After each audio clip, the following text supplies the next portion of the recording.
Oke, selanjutnya adalah kita buka SPSS. Buka SPSS, kita ngambil data yang sudah diolah. SPSS itu yang jawab sebenarnya setuju, sangat setuju, tidak setuju ya. Iya Pak ya? Ya. Nah, ceritanya adalah yang menjawab skor 5 berapa kita analisis. Kita buka SPSS baru, kita buka di sini. Ya, terus kita pilih di sini Excel karena kita mau ngambil dari Excel dan datanya kemarin kita simpan di desktop. Data SPSS kita pilih, kita open, ya. Pastikan datanya tidak read only supaya bisa kebaca karena kemarin belum di read only-nya aktif, makanya aku manggil-manggil nggak bisa. Nah, otomatis masuk kan? Ketika otomatis masuk, langkah pertama engkau sape namanya latihan SPSS 5A. Baru kita sape ya. Save. Lanjut.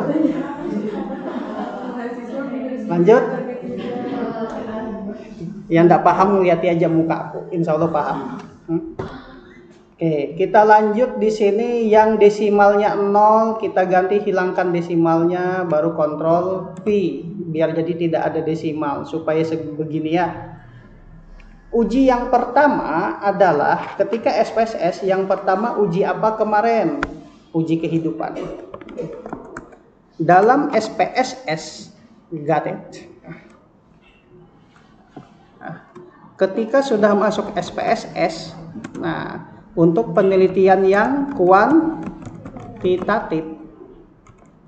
Penelitian kuantitatif adalah penelitian yang mengolah angka. Bahkan kuesioner itu yang pertanyaan jawaban setuju, tidak setuju, sangat setuju, cukup setuju, kita transform ke dalam bentuk skor skala 1 sampai 5. 1 artinya sangat tidak setuju, 5 berarti setuju.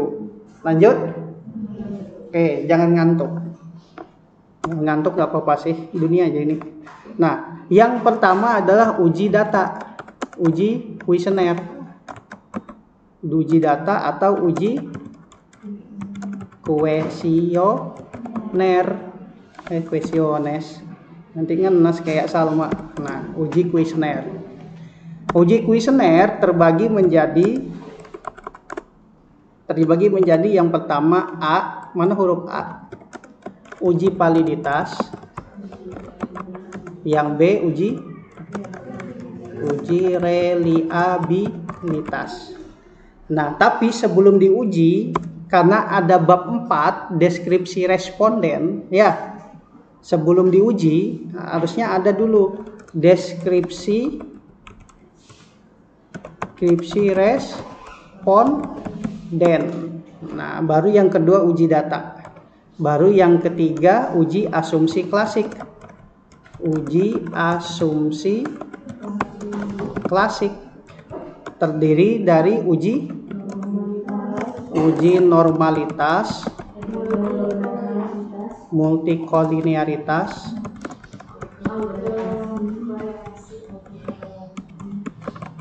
uji autokorelasi,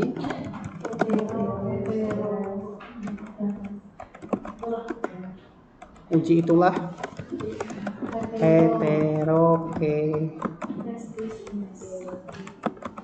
ya, ini uji-ujinya. Yang ketiga uji-uji ini. Lanjut. Baru di sini analisis regresi. Waalaikumsalam.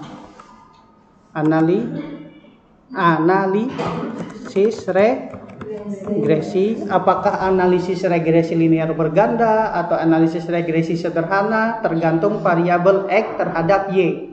Kalau X-nya lebih dari 1, analisis regresi linear berganda. Karena di contoh ini ada banyak X-nya, berarti NS linear berganda. Setelah itu, uji apa lagi? Uji hipotesis. Uji hipotesis. Uji hipotesis, Ctrl C, baru Ctrl V. Uji hipotesis, uji T, ya, T halus, sama uji F, ya. Uji T sama uji F. Uji T itu maksudnya uji secara parsial antara X1 terhadap Y, X2 terhadap Y. Tapi uji F secara simultan atau secara bersama-sama, X1 dan X2 terhadap Y. Itu contohnya. Kemudian yang keenam, apa? Analisis koefisien korelasi, ya. Analisis koefisien korelasi. Bisa R atau R square atau R besar, ya. R itu mencari hubungannya, kalau R square itu seberapa persen pengaruhnya yang secara bersama-sama tadi antara si variabel yang X11 ini sama sini seberapa kuat sih itu kalau R. Kalau dipersentasekan jadi namanya R square, ya. R square-nya jadi ini R besar. Nah, sekarang kita masuk ke deskripsi responden. Ini data. Ini data. Caranya adalah analyze, deskriptif statistik, baru masuk frekuensi. Untuk mengetahui, lihat usia, pekerjaan, sama penghasilan, ya. Baru kita oke. Tuh, dapat kan? Yang usia rata-rata yang menjawab umur 19, 23, 24. Persentasenya berapa? Persentase kumulatifnya berapa? Intinya semuanya 100% ya. Dan ini narasinya. Makanya kalian sebelum membuat skripsi harus baca skripsi dari A sampai lampiran. Supaya apa? Ada contoh kayak gini, copy paste, narasinya pindahkan ke tempatmu. Kamu tinggal ganti kata-katanya aja. Paham kan? Paham? Terus yang pekerjaan nih, yang belum pegawai, BUMN, wira swasta. Penghasilan, ternyata rata-rata kemarin yang mengisi di kelas ini penghasilannya di atas 10 juta. Lanjut.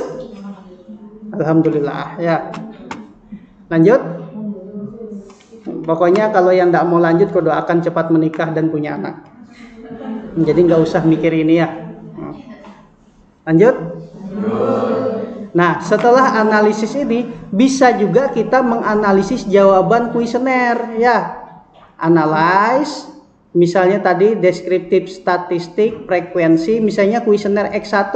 Ini kita bulikan dulu lah, Nah, X1 kita lihat statistiknya, ini dibiarkan aja. Apa itu ini nggak usah dipakai ya. Nah, standar deviasi enggak kita, karena kita bukan orang statistik. Nggak terlalu jelaskan nih modelnya, diurutkan sama enggak, stylenya ini modelnya seperti apa. Ini tidak terlalu penting, yang penting kita oke. Kalau bootstrap ini apa? Bootstrap itu datanya dari data yang cuma 30 dipecah jadi 1000 data, dipecah, namanya bootstrap. Jadi datanya tuh dibuat banyak gitu. Nah, tapi ini enggak kepakai. Biasanya kalau sampelnya 5 atau di bawah 30 dilakukan proses bootstrap supaya memenuhi ke analisis uji asumsi klasiknya. Tapi kalau kita enggak, baru kita oke kan ya. Nah, ternyata yang jawab tidak setuju ada 5 orang, yang jawab cukup 6, yang jawab setuju 11, yang jawab sangat setuju 8 orang. Begitu ceritakan, nanti dinarasikan di bagian 4. Setelah gambaran umum perusahaan, baru namanya statistik deskriptif. Sudah kan baca skripsi orang? Ya, gua lanjutkan ya. Gua lanjutkan, karena ini yang kuesioner, bukan yang laporan keuangan. Kalau statistik deskriptif laporan keuangan, data laporan keuangan itu aja yang kita deskripsikan. Karena ini bentuknya kuesioner yang data-data wawancara. Karena di antara kalian pasti juga ada yang ngambil kuesioner. Aku tadi ada download rasanya di dokumen, ada metodologi penelitian, kita ekstrak here, Metopen. Di sini ada sebuah tesis. Ada sebuah tesis. Nah, ini data. Ini data. Kita buka. Nah, ini dia. Ini data debt to asset ratio, debt to equity ratio dengan long term debt equity ratio. Ini rasio struktur modal ya, atau rasio likuiditas atau rasio leverage. Ini per ending ratio, ini rasio nilai perusahaan sama Tobinsky dan Roy. Roy ini rasio profitabilitas, return on investment. Nah, ini data di setiap perusahaan dicari ini, total hutang, total aktiva ya. Nanti dicari nilai darnya. Ini belum ada nilai darnya, ini baru data keuangannya yang dikumpulkan dari semua jenis perusahaan di Bursa Efek tuh. Dari tahun 2008. Dikumpulkan sampai 2017. Nah, DAR debt to sama dengan debt dibagi aset.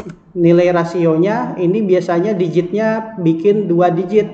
Kalau di manajemen keuangan, sudah kan diajarkan? Sebentar lagi mau selesai mata kuliah saya ini nggak diajarkan. Nah, lanjut ya. Ini perusahaan yang batu-batuan. Nah, ada batu-batuan, ada yang mineral ya. Dan nilainya ini rasio ini yang dimasukkan ke dalam statistik nanti, nilai darnya. Dar der, ya kan? Dar der sama dor, meledak, ya kan? Lanjut. Nggak apa-apa merah matamu ya.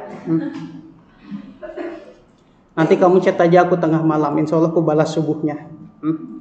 Oke, lanjut di sini. Lanjut, kita selanjutnya adalah setelah statistik deskriptif yang kayak gini kamu bisa lakukan. Coba lagi yang lainnya, analyze. Biasanya kalau aku semuanya aku masukkan, nih aku delete dulu ya. Mana delete di keyboard? Delete. Nah, delete aja di keyboard, hilang. Analyze, deskriptif, frekuensi, masukkan semuanya. Nah, ini aduh salah lagi cuy. Nah, gimana masukannya? Keluarkan lagi dah. Ctrl A lagi baru masukkan biar berurutan. Ini kita keluarkan yang totalnya ya. Yang totalnya kita keluarkan. Baru kita okekan. Dan ini jadi lampiran. Ya. Jadi lampiran atau ini dimasukkan masing-masing di hasil statistik deskriptifnya di bab berapa tuh? Bab 4. Lanjut. Nah, sekarang kita masuk ke uji data, uji kuesioner. Jadi, data kuesioner yang ada di SPSS ini jumlah sampelnya berapa ini? 30. Kita masuk kepada uji data atau uji kuesioner. Oke, kita cari di Google apa itu uji data. Kita cari di Mbah Google. Pakai yang mana ya? Pakai penulis aja dia. Ctrl V. Nih, uji apa? Validitas dan reliabilitas kuesioner publikasi UMS. Mana nih? BINUS, Universitas Bina Nusantara. Ini dia ceritanya. Ini abang copy kemana? Ke WA-mu. Yang mana kita? Mana? Mas aku ngajar metopen di semester 5 di UNU juga. Oke ya, uji validitas ya. Nih, validitas berasal kata validity, mempunyai arti sejauh mana ketepatan dan kecermatan suatu alat ukur melakukan fungsi ukurannya. Selain itu, validitas suatu ukuran yang menunjukkan bahwa variabel yang diukur memang bujur-bujur variabel yang hendak diteliti oleh peneliti. Sedangkan menurut Sugiharto sama si Tinja tuh diinjak. Validitas berhubungan dengan suatu peubah mengukur apa yang seharusnya diukur. Jadi datanya valid apa tidak. Oke. Suatu kuesioner dikatakan valid apabila menjalankan fungsi ukurnya, memberikan ukur yang tepat akurat dengan maksud yang dikenakan tes tersebut. Suatu tes menghasilkan data yang tidak relevan dengan tujuan diadakan pengukuran. Oke, pusing. Validitas terhadap kuesioner dibedakan menjadi dua, validitas faktor dan validitas item. Validitas faktor diukur bila item menggunakan lebih dari satu faktor. Nah, validitas faktor ini dengan cara menghubungkan antara skor yang satu dengan skor total. Ya, kalau validitas item ditujukan dengan adanya hubungan atau korelasi atau dukungan terhadap item total. Oke, kita nggak usah dipusingin. Jadi menghubungkan antara X1 terhadap totalnya. Makanya ini kubik X1.1, pernyataan 1, pernyataan 2, pernyataan 4 sama total pernyataan. Jadi caranya analyze, correlate, bivariate, kita hubungkan ini semuanya. Nih, kita cari hubungan antara X terhadap totalnya pakai person quality to tile baru Oke. Jadilah ini nilainya, datanya ya. X1 berapa nilainya terhadap ininya, jumlahnya 0,78. Signifikannya berapa? 0,000. Paham maksudnya? Nah, yang nggak turun nggak paham, yang turun paham sedikit. Oke, kita paste. Oke, ini yang X1. Atau mau selesaikan sampai X yang lainnya? Atau kamu aja nyelesaikan ya. Nanti kamu cari nilainya berapa selanjutnya X1 uji validitas sampai hasil regresinya. Nanti kumpul. Aku jadikan kuis keempat.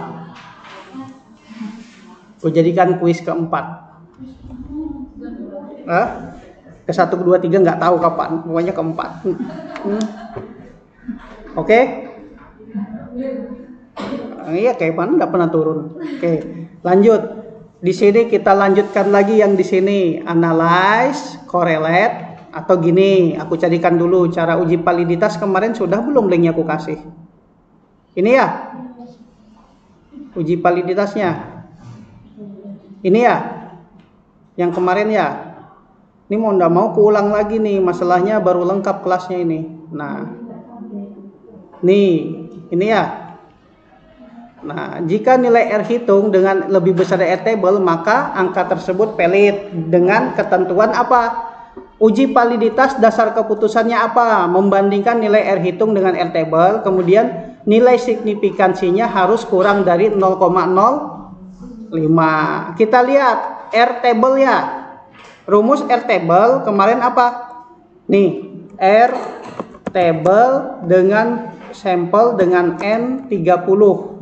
R table N30, ketik di Google berapa nilainya. Tuh, R table N30. Kita lihat nilainya 0,361. Ya, dapat dari mana? Dapat dari buku R table yang ada di mana kemarin R table kita? Mana kemarin dah? Nih, kita open. Ya. R table-nya 30. Kita ambil yang mana kemarin? Nomor 1, nomor 2. Yang kemarin 0,05 ini ya. 30 dikurang 2. Rumusnya N dikurang 2 kan? 30 kurang 2 artinya 28. Yang diambil ini 0,3610. Kalau nggak lihat, nah. Nih, yang diambil ini 0,3610. Tuh. Tapi kalau paling enak cari di Google langsung ketemu jawabannya asal kita jeli kan. Tuh lihat di sini, yaitu sama dengan, ya kan? Oke, kita pindahkan ke sini 0,360. Jadi kita bikin tabulasi datanya X1, kemudian di sini R hitung, R kecil ya, R hitung, kemudian di sini R tabel, kemudian tingkat signifikan, baru di sini kesimpulan. L table semuanya, nah beleng-beleng, Ctrl Z 0,361 semuanya. Ini ya, ini salah. sama dengan ini. Terus ini sama semuanya. Signifikannya R hitung ngambil dari mana? Ini dia ya. Terus yang ini ngambil dari ini ngambil dari ini ngambil dari ini. Yang pertama, berdasarkan data yang ada di sini, slebeo. Nah, jika R hitung lebih besar dari L table maka valid. Jika lebih kecil maka tidak valid. Yang pertama, kira-kira valid nggak ini semuanya? Valid ya? Nah, kita lihat signifikannya. Apakah di bawah 0,05 semua? Semuanya kayaknya di bawah ya? Oke. Terus salah aku. Ini di sini. Ini di sini. Berarti kesimpulannya apa? Valid. Begitulah cara uji validitas sebuah kuesioner. Bisa diikutin? Sekarang kita uji setelah validitas. Nanti kamu cari yang lainnya ya, nilainya ya. Uji reliabilitas. Uji reliabilitas. Uji reliabilitas. Ya. Ini kita apakan ya? Supaya bagus ya. Bordernya kita kasih apa ya? Kita kotakin kah? Sudahlah, nanti yang penting kamu paham ya. Nggak usah dipusingin. Nah, ini uji validitas. Kemudian setiap data ini harus dipastikan semuanya valid. Kalau nggak valid, mau nggak mau sebar ulang kuesionernya ya. Atau dibuang ini. Misalnya satu ini nggak valid, ini harus dibuang dari sistem. Supaya nggak mengganggu yang lain. Pilihannya kamu bikin kuesioner ulang sebarkan atau buang yang ada. Buang aja kan yang ada. Pas cuman satu pertanyaan, buang satu, sama selama aja bohong. Nah, yang kedua, uji reliabilitas. Uji reliabilitas kita buka di sini. Mana uji reliabilitas? Mana? Kita cari di SPS Indonesia, search di sini, uji reliabilitas. Ini dia. Kita pakai yang tahap pertama dulu. Kalau ini corrected item, kalau mau corrected item ini ketika yang ini gagal biasanya. Ketika datanya tidak reliable pakai cara ini, ketika tidak reliable lagi pakai cara yang ini. Ya. Cuman kita pakai yang cara pertama aja dulu ya. Apa itu reliabilitas? Apa itu? Mana uji reliabilitas? Nih, dalam bukunya Sujarweni 2014, reliabilitas dapat digunakan secara bersama-sama terhadap seluruh butir pertanyaan penelitian. Dasar pengambilan keputusannya, jika crossband alfanya di atas 0,6, maka reliable atau datanya itu konsisten. Jika di bawah, maka tidak konsisten. Nah, kalau tidak reliable gimana? Sebar ulang kuesioner. Oke, kita lanjut. Reliable nggak datanya nih ya? Caranya gimana? Nih caranya ada di situ tutorialnya ya. Ini biar kita copy, pindahkan ke nih. Habis selesai kuliah mata kuliah ini kamu hapus saja ini grupnya. Mau dihapus nggak grup ini? Ya sudah, kalau gitu selesai mata di mute, dibisukan, habis itu diarsipkan. Ya. Sudah sama. Oke, lanjut. Caranya ini dicari nilainya, rumusnya seperti ini, analis, scale, reliability analis, ya.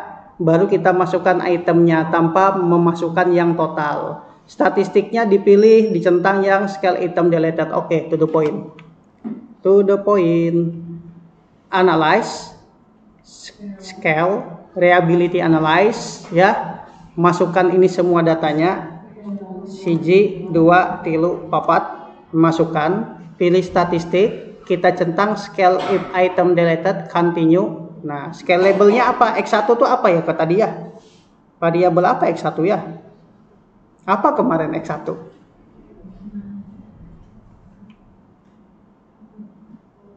Mana kuesioner yang kemarin kita bagikan?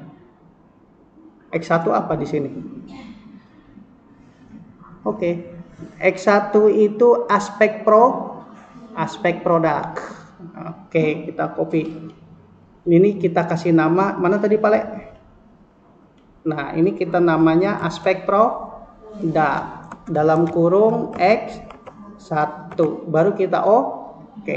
Kita lihat hasilnya. Kelihatan enggak? Kekecilan. Ini pokoknya yang diambil ini doang. Nah, ini doang. Baru kita paste ke sini.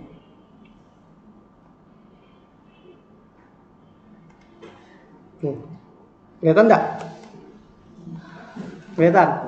Dapatkan nilainya? Reliable enggak datanya? Reliable enggak datanya? Reliable apa tidak datanya? Di atas 0,6 enggak? Kalau di atas 0,6 reliable apa enggak? Oke, minta diyakinkan terus dalam hidup. Oke. Aku belum ngerti Pang bahasa kasih bubuhanmu nih, makanya mau aku tes nanti. Sebenarnya kamu tuh karaktermu tuh bagaimana? Ada 5 bahasa kasih. Orang itu bahagia kalau dia diperhatikan, orang bahagia kalau dikasih hadiah, orang bahagia kalau dengan sentuhan fisik, orang bahagia kalau waktu yang berkualitas, ya. Orang yang bisa bahagia dengan kata-kata yang positif. Yang mana kamu itu? Aku pengen tes kamu tuh yang mana dominannya. Mau dites supaya kamu tahu karaktermu tuh seperti apa. Jangan nanti kamu berhubungan sama saudara, dia nggak tahu, temanku ini nggak tahu apa yang kamu mau, kamu tidak pernah ngasih tahu. Makanya ada tes nanti, biar aku tahu karaktermu. Oke, lanjut. Lanjut, Beb. Kita coba reliabilitas untuk variabel X2. Oke, variabel X2 kita coba reliabilitasnya. Analyze, scale, reliability analyze. Masukkan segalanya. Ini lagi satu-satu. Jadi satu-satu kayak gini, Beb. Ini ganti X2. Apa nama variabelnya tadi di internet nih? Aspek produk sudah. Aspek harga dan keputusan pembelian. Ini aspek harga. Baru kita oke. 7,25 ya. Berarti datanya masih reliable ya? Oke. Ctrl C.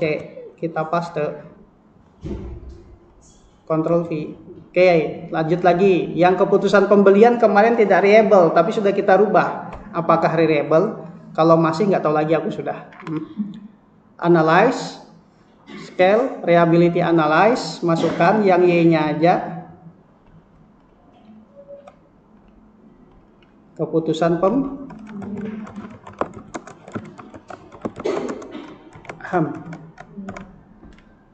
Bismillah.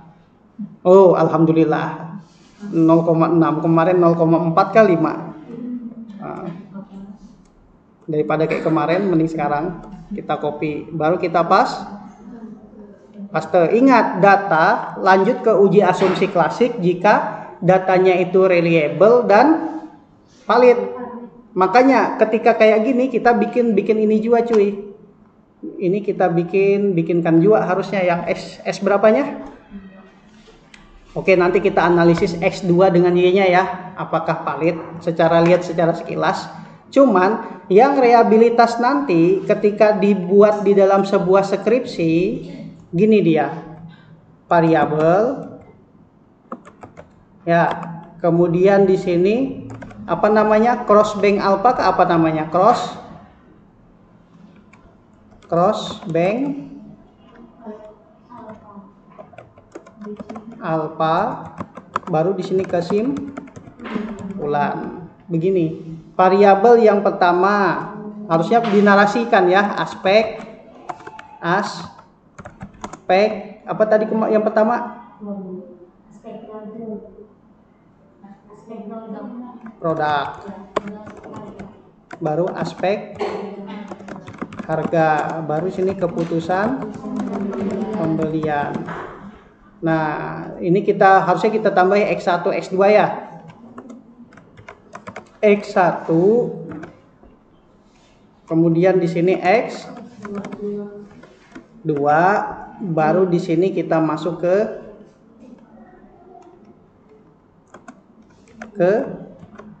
Y ya. Nilai crossback alfanya ini sama dengan ini ya, ini sama dengan ini sama dengan ini, baru kesimpulannya reliable. Nah, karena semuanya di atas 0,6 dan ini kita blok, ini kita kotakin, baru kita pastekan di bab pembahasan itu ya, baru ini kita narasikan, kita ceritakan. Kalau yang uji validitas satu-satu, kalau rehabilitas semuanya. Bisa juga ujinya di sini kita ganti indikator variabel. Jadi bisa dimasukkan sampai X yang lainnya. Coba kita masukkan ya. Kita analisis dulu validitasnya, baru kita masuk ke uji asumsi klasik. Analyze, correlate, bivariate, buang, masukkan yang X2-nya lagi sama jumlahnya. Baru kita oke, kita copy, masukkan ke sini, kita paste. Nah, ya. Kayaknya datanya bagus ya. Nah, ini bisa lanjut ke uji asumsi klasik sampai analisis regresi linear bergandanya.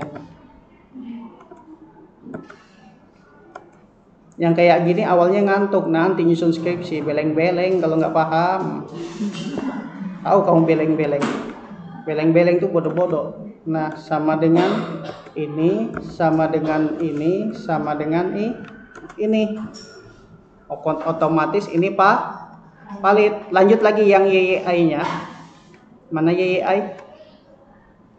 Oh, sampai buntu hidung. Nah. Oke, lanjut di sini. Masuk, baru oke, kita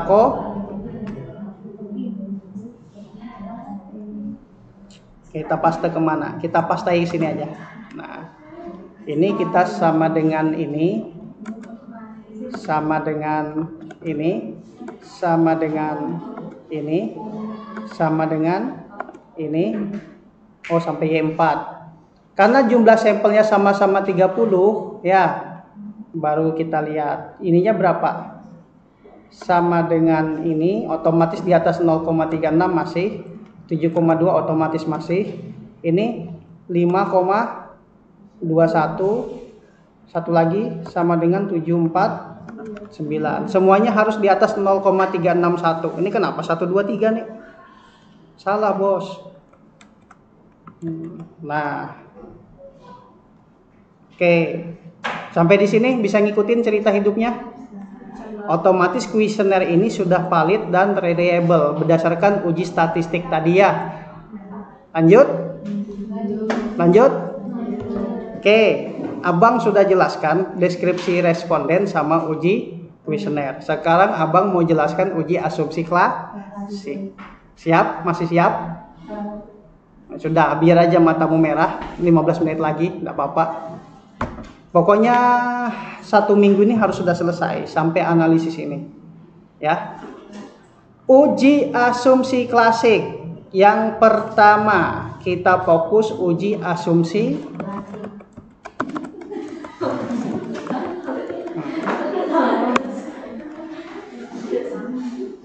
Uji asumsi klasik. Kalau capek bilang.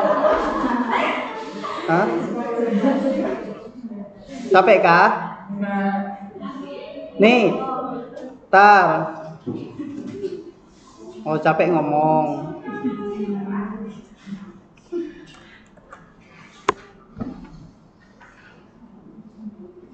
Kalau enggak aku kasih tugas saja sudah.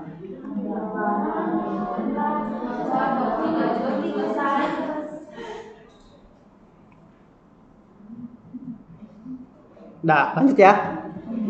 Cara ujinya menggunakan scatter plot, ini uji heteroskedastisitas, ini autokolerasi ya. Ini menggunakan probability plot untuk uji normalitas. Kemudian uji autokorelasi pakai Darwin-Watson. Kemudian heterokedastisitas. Yang mana dulu? Normalitas dulu. Oke, normalitas. Mana normalitas tadi di sini? Ini ada juga uji linearitas nih. Kita nggak usah deh, normalitas saja. Normalitas pakai apa nih? Uji normalitas pakai apa? Ini dia, Kolmogorov-Smirnov.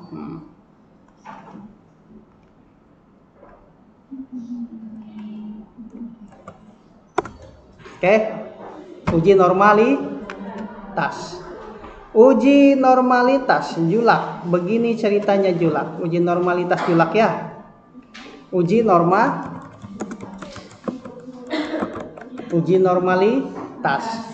Uji normalitas caranya kalau berdasarkan modul di buku ini, aku sudah ngirim buku SPSS-an kemarin. Baca sendiri ini, ada semua lengkap ya, ada berapa ribu halaman tuh yang 115 ini ya. Semuanya ini jadi rujukanmu ketika ngerjakan skripsi. Dan SPSS Indonesia tuh merujuk dari buku itu, bukunya kakek Sugiono itu. Nah, lanjut. Uji normalitas. Apa itu uji normalitas? Ada enggak penjelasannya di sini? Oh, enggak ada. Oke. Uji normalitas adalah nih. Uji normalitas, uji yang dilakukan dengan tujuan untuk menilai sebaran data pada kelompok data atau variabel. Sebarannya itu kira-kira normal atau enggak? Penyebaran datanya. Kemudian apa di sini? Untuk penelitian apa? Nah, ada datanya terdistribusi. Betulnya untuk apa? Menguji apakah model regresi nilai residualnya memiliki distribusi normal atau tidak. Normal yang berapa? Jika nilainya harus lebih besar daripada 0,05. Oke, itu teori aja. Daripada kamu ngantuk, eksekusi. Nih ceritanya. Langkah melakukan uji normalitas dengan menggunakan Kolmogorov-Smirnov dengan SPSS. Langkah pertama adalah persiapkan data dalam uji. Lalu klik variabel view. Ya, pada desimal harus diganti angka 0. Pada bagian label kita sudah ada labelnya ya. Oke, labelnya di sini label X1, X2. X1 kita ganti apa kira-kira ya? X1 tadi aspek produk. Kemudian X2-nya aspek harga. Kalau di sini keputusan embedian. Ingat, di sini name nggak pakai spasi. Kalau label boleh pakai spasi ya. Kayak coding Excel juga. Jangan lupa abang save. Lanjut. Ada variabel view, ada data view. Variabel untuk merubah atasnya, jenis datanya. Kalau data view nih, sebaran datanya ya. Sekarang selanjutnya adalah gimana caranya supaya ini ke Windows. Wih, canggih ya. Lanjut. Analyze regresi linear dulu. Masukkan dulu semua datanya, baru pilih yang save ya. Analyze, masuk ke regresi linear, masukkan yang variabel ininya, dependennya dulu, sama variabel independennya ya. Dependen itu yang tergantung. Kalau independen yang bebas, yang menggantungi. Paham? Nggak paham? Paham nggak? Dependen sama independen. X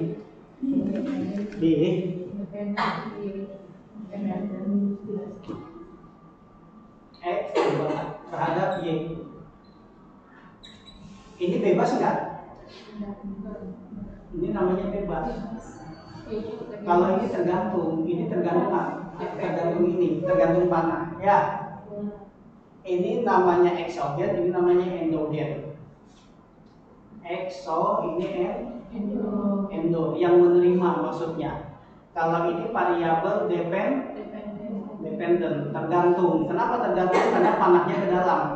Makanya tergantung, aku tergantung kamu, ya kan? Baru di sini independent. Berarti si kamunya itu bebas, milih aku atau dia, ya kan? Lanjut. Ya, kalau nggak paham lihat aja mukaku. Oke, lanjut. Save. Kita pilih save ya. Lihat muka aku terus jadi biniku kamu. Oke, lanjut. Fokus lagi ke sini. Nah, bisa? Nah, kita pilih save, munculnya kayak gini. Save. Apa yang dicentang? Unstandardized, karena kita mau cari nilai ininya. Unstandardized, supaya ketika di continue nanti muncul nilai res. Res ini yang kita nilai nanti. Apakah dia di bawah 0,05 atau di atas 0,05. Syaratnya harus di atas 0,05 baru dikatakan data itu normal. Oke, bismillahirrohmanirrohim. Kita lihat resnya. Muncul nggak resnya? Nih, muncul ya. Oke, baru kita lanjut lagi deh. Kalau aku sih hafal, tapi kamu nggak tahu tahapannya. Analyze non-parametric test legality dialog one sample KS. Analyze non-parametric test legality dialog one sample KS. KS itu artinya Kolmogorov Smirnov. Ya, baru kita masukkan nilai resnya. Nah, oke. Sesuai kagak? Tuh, ini tetap centang normal. Baru oke, kita lihat nilai asinnya. Tuh, nilainya di atas 0,05, nilainya 0,2. Berarti datanya distribusinya normal. Tuh, datanya normal. Dan ini di copy, dipastekan di pembahasannya itu. Di skripsi. Lanjut. Artinya data ini normal. Dijelaskan ulang di sini. Test distribution is normal. Begitu ceritanya. Apa ceritamu? Tuh. Lanjut. Uji selanjutnya. Masih sanggup? Enggak sanggup ya sudah. Oke, selanjutnya adalah uji apa, Beb? Uji multikolinearitas. Uji kehidupan. 5A. Oke. Kehidupanku suram, Pak. Kalau di skripsi itu urutannya apa sih? Coba kita cari skripsi orang kemarin ya. Skripsi orang kemarin ada enggak aku bagian di grup? Enggak ada. Ulpi dia lah soal keuangan, nggak ada uji validitasnya, tapi nggak apa-apa. Mana punya Ulpi ya? Gimana show desktop di sini? Kita buka punyanya Ulpi. Mana Ulpi? Nih punya Ulpi Atun. Panggilannya Atun. Oke, Abang Ganali.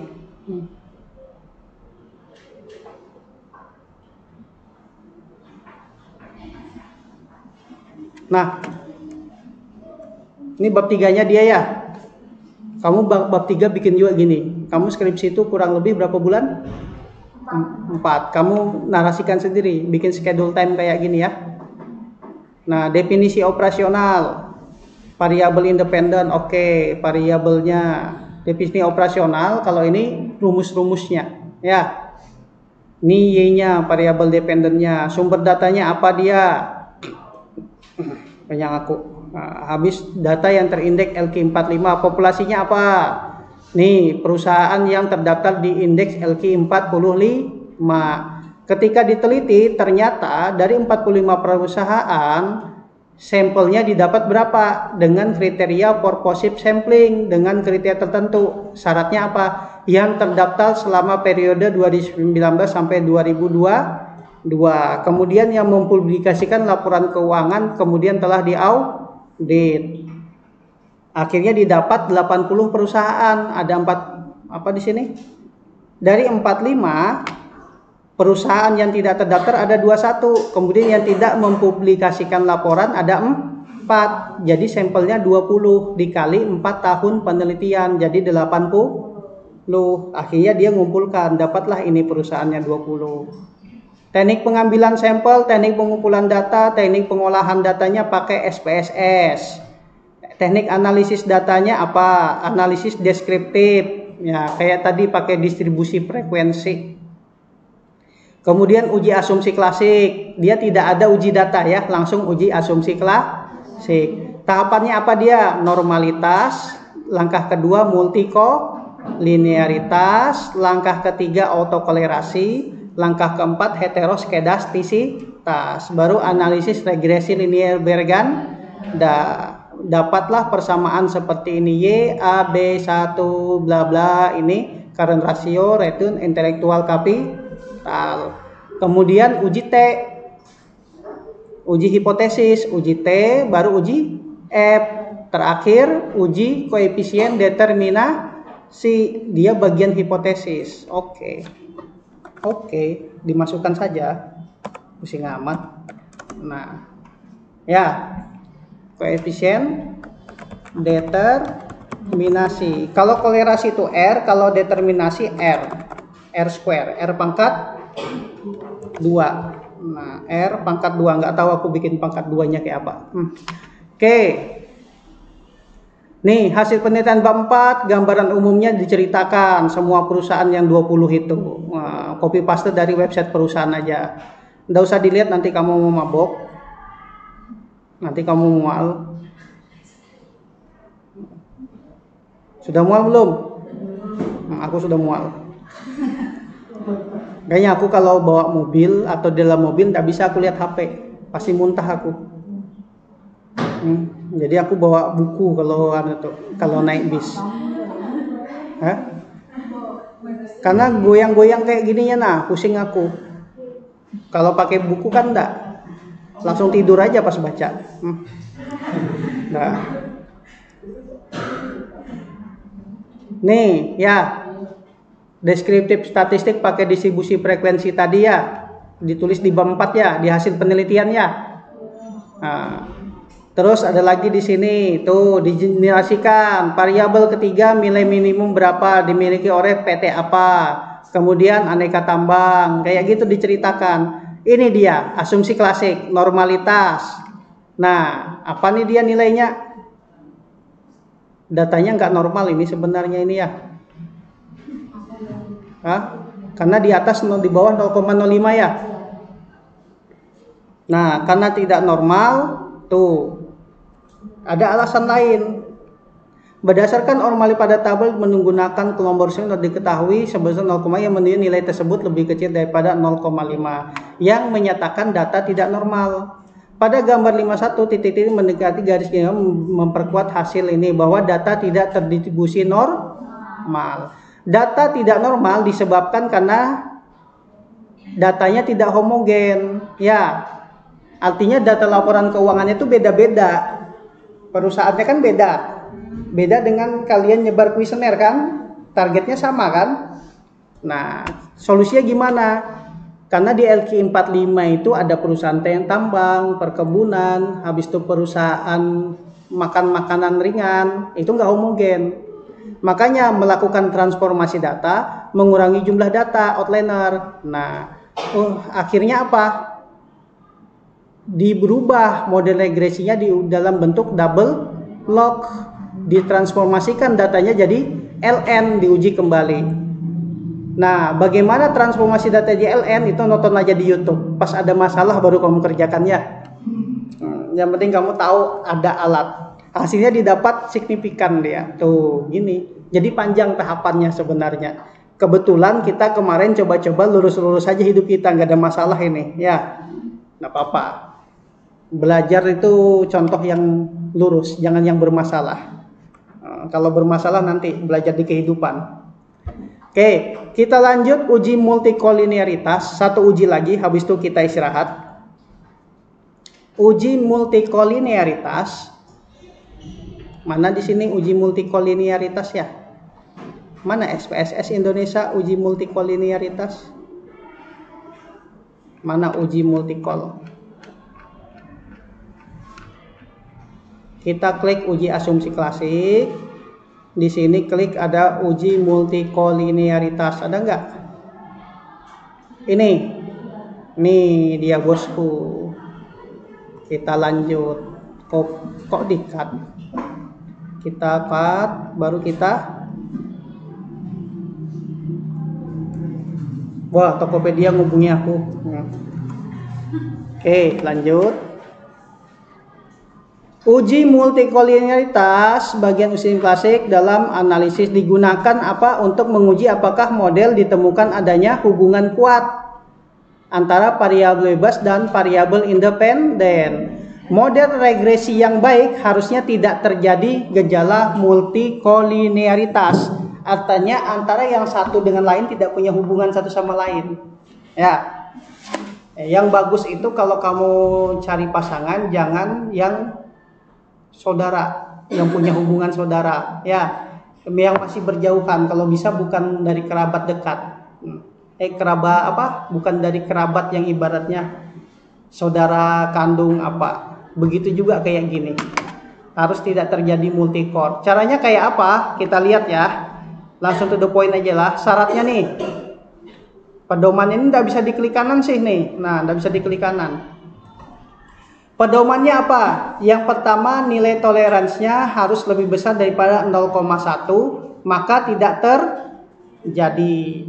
Sebaliknya, pedoman yang kedua berdasarkan nilai VIPI variance inflasi faktor, dia harus kurang dari angka 10.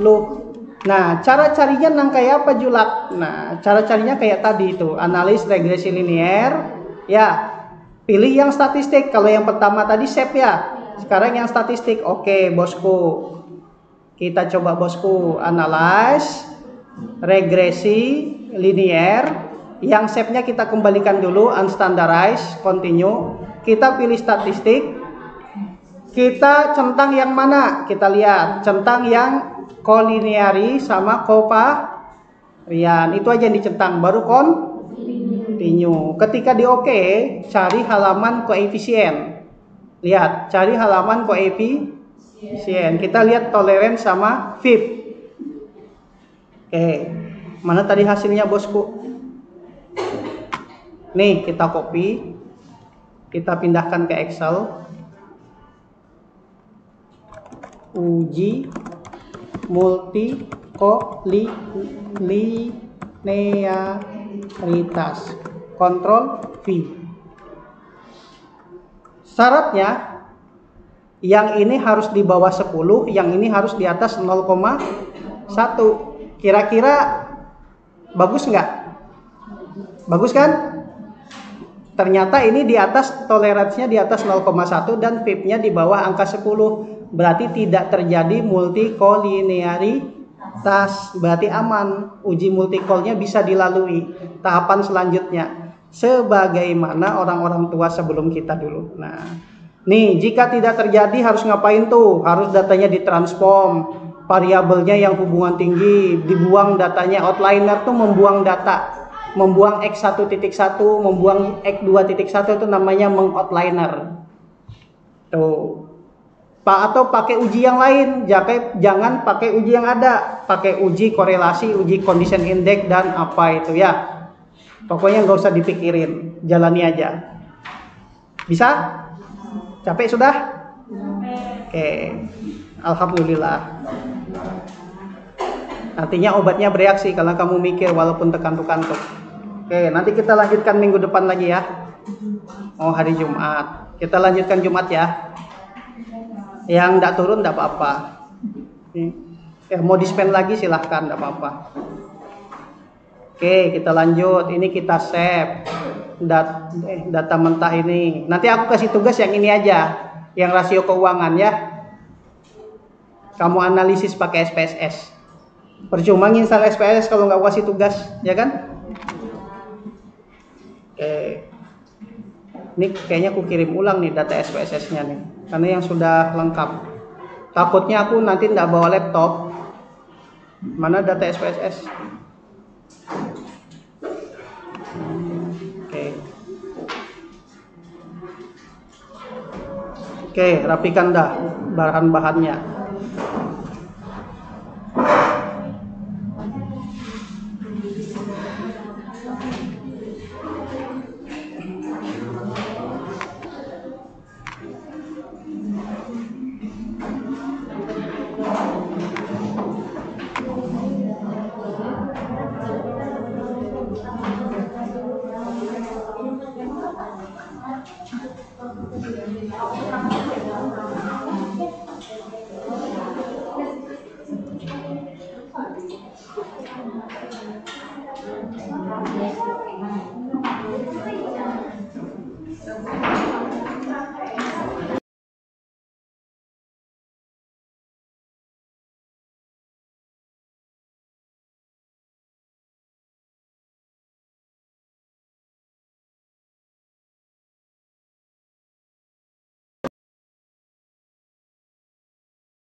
Woi, 55 menit, pantas kamu ngantuk.